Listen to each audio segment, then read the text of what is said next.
economics is the concept that we're all rational actors, homo economicus. Now, this is a simplifying assumption that just makes all the modeling easy. But as we learned in behavioral finance, or simply by working with actual clients, financial planning adheres more closely to the old Tina Turner line, "We never, ever make anything nice and easy." So with that in mind, I'm going to review utility theory. This is that belief that we're all rational beings and that we make rational choices to optimize our satisfaction. And then I'm going to shift to prospect theory, a more descriptive model of how retirees really act.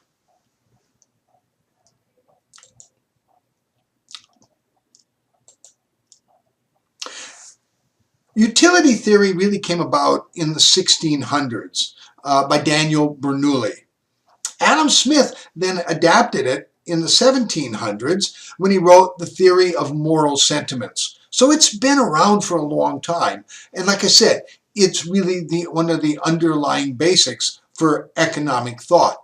So look at the red line on this chart. This is that basic sort of risk-return trade-off that we always think of whenever we think of utility theory.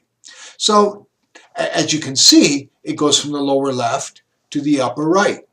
So we're going to get the same amount of gains whether I go from $30,000 to $50,000 as when I go from $150,000 to $170,000. But that's kind of like saying, that if I go to Carl's Jr. or In-N-Out Burger and I eat one of those big burgers, I'm going to be happy with one, and I'm going to be just as happy by eating that second one.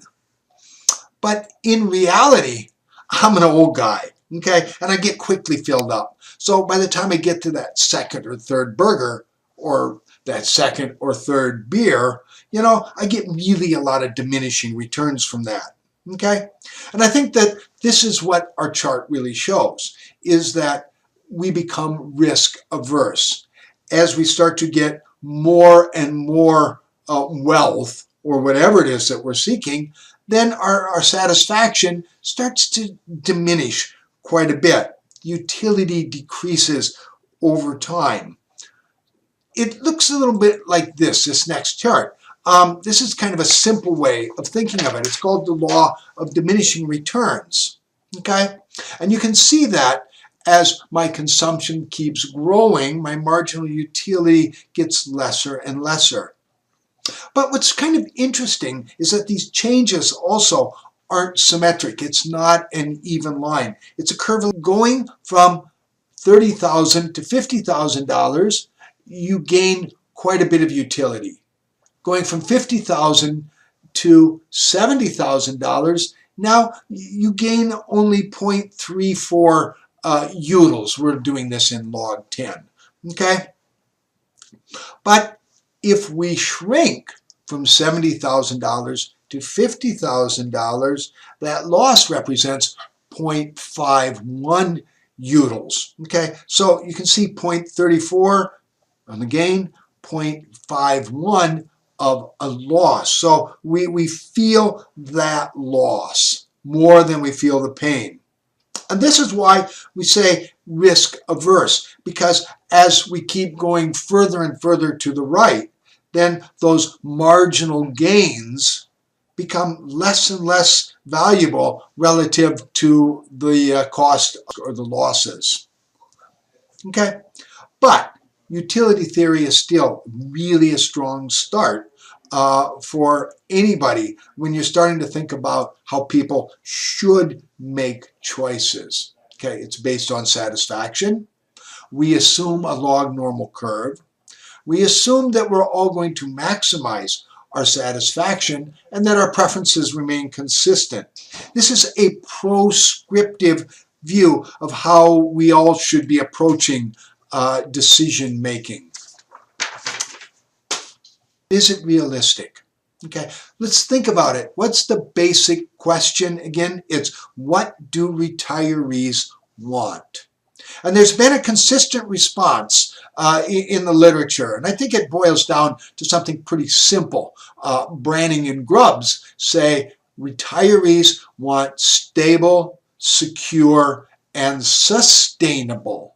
Okay, sustainable, it's going to keep lasting income. Harold Iwinski expands that. He says we want secure income that will last until death. Okay, so they're both kind of saying the same thing. I expand it a little bit or make it try to simple by saying really what people want is a reliable and consistent standard of living. Okay, this is how I am living, and I don't want to go backwards. I want to persist. Maybe I want to expand what I'm doing. I definitely don't want to reduce my standard of living. So let's go back to the economist world, okay? In the 1950s, Franco Modigliani wrote about the model of lifetime consumption, and this is really what it looks like. Okay, we got one. Okay, this is when you're first starting out, and your income isn't quite keeping up with your spending. So you take out a school loan, okay, to pay for a better job. You may take out a car loan to make sure you can get to your job. You may even take out a home purchase. Again, we are borrowing because our income isn't as great as our needs, so we buy our home. Now, over time, our income should go up quite a bit more than our consumption. We get into area number 2. At this point, then, according to Modigliani, we should be accumulating wealth in anticipation of 3, that time when our income goes off, retirement. Okay? Now, in Modigliani's logic, we're going to be able to cut our spending somewhat, go to a period of reduced standard of living. I don't know if that's quite so true, however. Again, Modigliani was an economist. Let's instead move it into the world of behavioral psychology. Let's bring it into an area of Maslow. Okay? Now, most of you have all come across Maslow from one time or another. And what Maslow says is that consumption isn't just in totality. There are areas of consumption that we can differentiate when it comes to utility or satisfaction. So in the Maslowian world, we had basic survival needs at the very bottom that we have to make sure that we're taking care of. Food, shelter. And then we move up to safety, and then we move to love and esteem. Well, we can adapt that model, that hierarchy, also to money, okay? And we have at the bottom, we have these basic needs of survival, shelter again, transportation, safety. And then we can move up to that next level of healthcare and insurance. Now these are have-to-haves. And then what in Maslow's view is we have the nice-to-haves. And that is our views of entertainment, discretion, our ability to give to charity or to grift. And then at the very top would be our dream money, okay? But like utility theory, the biggest gains come from filling in that area at the bottom, the survival. The problem is that we have true needs and we have discretionary needs. And, in the economist world, they're easily differentiated. So we have this clean hierarchy, but the world doesn't necessarily work that way. So if you think about shelter, if I think about shelter and the houses that I grew up in with a single bathroom for 7 of us, now when I think about my house, I don't want to downsize to that area. I've come to expect certain amenities as basic needs. A bathroom. We just put a lot of money into redoing the bathroom of our home. We're going to stay in our home for at least the next 5 years. But we have a bathroom for the master bedroom. My daughter has a bathroom for her bedroom. These aren't communal bathrooms necessarily. It's not like the old days of one bathroom for the whole family, and they thought of that as a luxury. The same thing comes for transportation. A University of Michigan study that I just looked at last week pointed out that the primary car buying market are people from 55 to 65, and that 7 out of the 10 most popular car brands are luxury vehicles. This isn't like saying that we are just going to fund to take public transportation. This is California. This is LA, for God's sakes.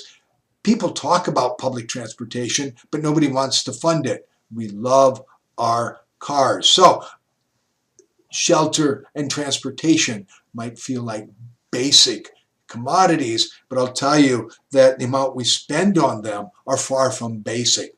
The same thing even holds for healthcare. When you're younger, you think of healthcare as a real basic need because you don't need much healthcare expenses. But as you start to get older, now everything becomes a lot more complicated. So, in the day when our grandparents learned to live with bad hips, bad knees, bad hearts, and then they wore out and they died relatively young, in our generation, and it's going to become even more exaggerated, we are more than willing to buy new knees. We'll buy new hips. We can buy new hearts. We can replace everything and keep ourselves alive much longer. But on the flip side, that all becomes far more costly. So, as you can see, this hierarchy starts to get squashed. It flattens down. Even the area of discretionary spending has become far more complicated. We have the aspirational spending and aspirational gifting. That's really the only areas of discretion. Everything else has become more and more of almost a need. So, this is just setting things up for prospect theory, or the discussion of prospect theory. What is prospect theory? It's really how we make our choices, not how we should, but it's what we really want to do. So, utility gets replaced with happiness.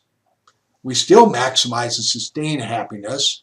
We don't want to lose things. Like I said, there's a 2-to-1 loss component when we have to give things up. But everything's a function of perception and framing. I'm going to talk about these. So, like I said, the difference between utility and prospect are as I define it in the behavioral finance class. Utility theory is basically how we should act.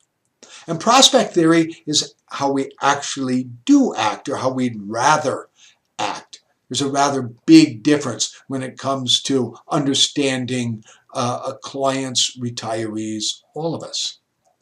So here's a quick kind of behavioral choice that we throw out. Now, in behavioral finance, there's this concept that we call S1 and S2. It's really the immediate versus the considered response that we have. And most of the time, we rely S1. It's even faster than a heuristic. I mean, it's just sort of immediate. So here's a choice. Would you rather be given $300, we call that a certainty equivalence, or would you rather take the odds, a 33% chance to win $1,000? Now, in utility theory, economists would say, well, we would take the $330 option. You know, we have a third choice, we can win even more. But people wouldn't do that. Most people will quickly select the bird in the hand, the automatic $300. It's the safe choice, not necessarily the optimal choice. Now let's reverse the sign. Let me go back again. Let's reverse the sign and look at it with a negative. Okay. Now what you're going to do is make a choice of losing $300 or a 50-50 shot of losing $1,000. Okay, again, people are going to look at it and say, oh, do I want to really lose $300? No, I'm going to take that 50-50 odds. To an economist, the choice is clear. Take the minus $300 because if I made a valuation, I'd say, well, a 50% chance of losing $1,000, that's a $500 loss. But the majority of people will say, if there's a chance to reduce my loss, I'm going to take it. This is really where prospect theory starts to come in. It reflects the element, okay, that you have gains, which is our first choice on the right, okay, but you also have losses. And that's where we have to look on the left side. And we hate losses more than we like gains. So you can see there's an asymmetry to this whole function of prospect theory. In fact, we often talk about this loss as maybe like 2-to-1 versus gains. It reflects the fact that as I'm losing, you know, I'm really feeling that pain. Here's looking at the picture a little more interesting way. If you take a look from Y to X, X is the amount of gain of a certain choice that you might take. Okay, I might be able to win $500, and I'm going to pick up Y from 0 to Y amount of gain. But if I lose that same $500, then I end up just minus X on the XY axis, but look at the amount of pain that I lose, the lack of happiness or unhappiness. It's 2Y, more than 2Y. You get that idea that we don't like to lose things. So with that in mind, now we're going to start to look at bigger and bigger losses. What would be your choice? That you would have to pay $40,000, or you have a 2/3 chance, 67% chance of having to pay out $100,000, or maybe a 1/3 chance of not having any loss. Or what if the choice was minus $250,000 versus a 20% chance of not having to pay anything, or an 80% chance that you're going to lose $400,000. You can see the decisions start to get easier for the economist. An economist would say, take the certain choice because you're probably going to lose on the odds. Okay? But to the rest of us, it's that emotional choice instead. Jesus, I don't know what I want to do. And that's the whole key to this problem, is the economist thinks about things as a mathematician. But we don't think in probabilities when we're coming to emotional decisions. We replace probabilities with weights. So things that we assume or think about as certainties, we're going to give them a weight of 1. They're not necessarily a true certainty, but we're thinking about them that way. If there's something that's unlikely, then we're going to give it a weight of 0. And everything else we're just going to kind of put into the same category. You can see that we take these shortcuts. Think about it in this whole picture of a normal distribution. Now, we're taught to weigh our decisions based on standard deviations. You see the standard deviations on the bottom of this chart, and in the middle is the mean, the average choice. So we're taught to think, how far away are we getting away from the mean? But in prospect theory, we're not thinking about things in that way. So something that might be half a standard deviation is going to get the same weighting as something that's 2 standard deviations away. They're all viewed as the very same weight. Moreover, if we look on the extremes, okay, now everything becomes a function of how they're framed. So if it's framed in such a way that we don't want to think about it, it's a loss that we want to deny.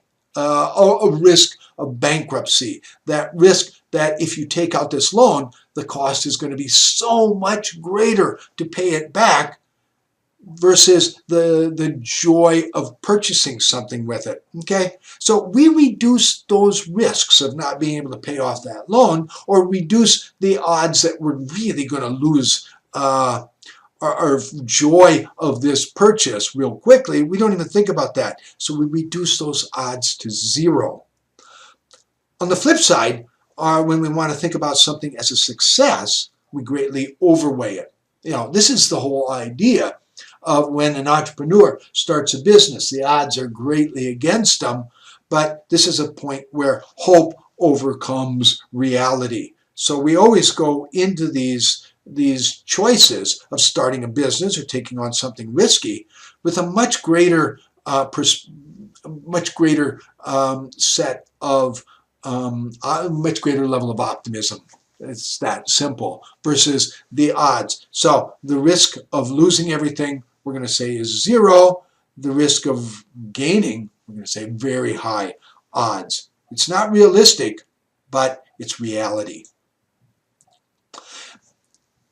Here's another view of that same way that we distort things. Okay, down here on the left, very low probabilities. Then we give them much greater odds, unless of course you're an engineer.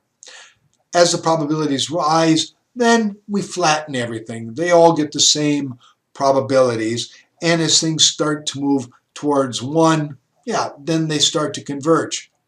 Now, worse yet, the more emotional this choice is, the more distorted the odds are. So you can see things that have very tiny probabilities that you're going to win the lottery, or that you're going to have everything wiped out by a storm that you need to buy insurance.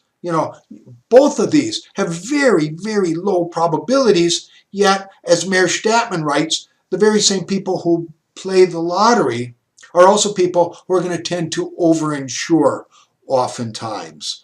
And again, this area of certainty. If something is maybe an 80% chance of succeeding, we're going to give it a 1. We're going to say, 80% is good enough to equal 100%. And that's the whole issue with prospect theory, is that we overvalue the certainty. We're willing to accept minimal returns for reduced risk. Okay, so I'll take the $300 versus odds that might give you $1,000. Okay, we overvalue highly improbable decisions. Why we buy insurance and play the lotto. We undervalue moderate probability and less certain investments, and we ignore tiny probabilities on the tails, that tail risk that Nassim Taleb writes about when he wrote about the black swans.